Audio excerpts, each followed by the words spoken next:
Hey guys, it's time for chapter 5 of Number the Stars. And so today I'm pre-recording this video for you so that you can listen to it and watch it. And then we'll see how far I get through chapter 5. I'm not sure that I'll record all of this, but we'll see how much I get through. All right, I'll try not to make it go much past 5 or 6 minutes. Here we go. This is called Who is the Dark-Haired One? That's the name of this chapter. Do you really think anyone will come? Ellen asked nervously, turning to Anne-Marie in the bedroom. Your father doesn't think so.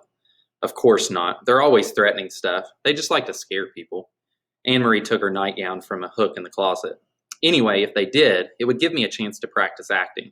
I'd just pretend to be lies. I wish I were taller, though. Ellen stood on tiptoe, trying to make herself tall. She laughed at herself, and her voice was more relaxed. You were great at the Dark Queen in the school play last year, Anne-Marie told her. You should be an actress when you grow up. My father wants me to be a teacher. He wants everyone to be a teacher like him. But maybe I could convince him that I should go to acting school. Ellen stood on tiptoe again and made an imperious gesture with her arm. I am the Dark Queen, she intoned dramatically. I have come to command the night. You should try saying, I am Lise Johannesson, Anne-Marie said, grinning. If you told the Nazis that you were the Dark Queen, they'd haul you off to a mental institution. Ellen dropped her actress pose and sat down, with her legs curled under her on the bed. They won't really come here, do you think? She asked. Anne-Marie shook her head. Not in a million years. She picked up her hairbrush. The girls found themselves whispering as they got ready for bed. There was no need, really, to whisper. They were, after all, supposed to be normal sisters, and Papa had said they could giggle and talk. The bedroom door was closed. But the night did seem somehow different from a normal night, and so they whispered. How did your sister die, Anne-Marie? Ellen asked suddenly. I remember when it happened, and I remember the funeral. It was the only time I ever had been in the Lutheran church, but I never knew just what happened. I don't know exactly, Anne-Marie confessed. She and Peter were out somewhere together, and then there was a telephone call, and there had been an accident. Mom and Papa rushed to the hospital. Remember your mother came and stayed with me and Kirsty? Kirsty was already asleep, and she slept right through everything.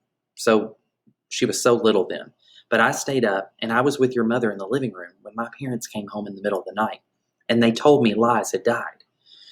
I remember it was raining, Ellen said sadly. It was still raining the next morning when Mama told me. Mama was crying, and the rain made it seem like if the whole world was crying. Anne-Marie finished brushing her long hair and handed her hairbrush to her best friend. Ellen undid her braids, lifted her dark hair away from the thin gold chain she wore around her neck, the chain that held the Star of David, and began to brush her thick curls. I think it was partly because of the rain, they said, that she was hit by a car. I suppose the streets were slippery and it was getting dark, and maybe the driver just couldn't see.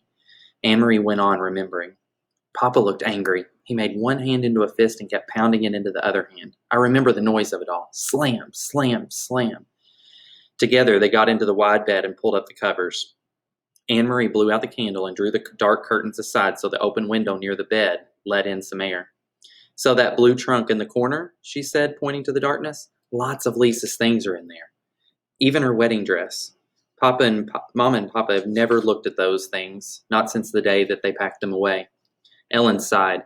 She would have looked so beautiful in her wedding dress. She had such a pretty smile. I used to pretend that she was my sister, too. She would have liked that, Anne-Marie told her. She loved you. That's the worst thing in the world, Ellen whispered. To be dead so young. I wouldn't want the Germans to take my family away, to make us live someplace else. But still, it wouldn't be as bad as being dead.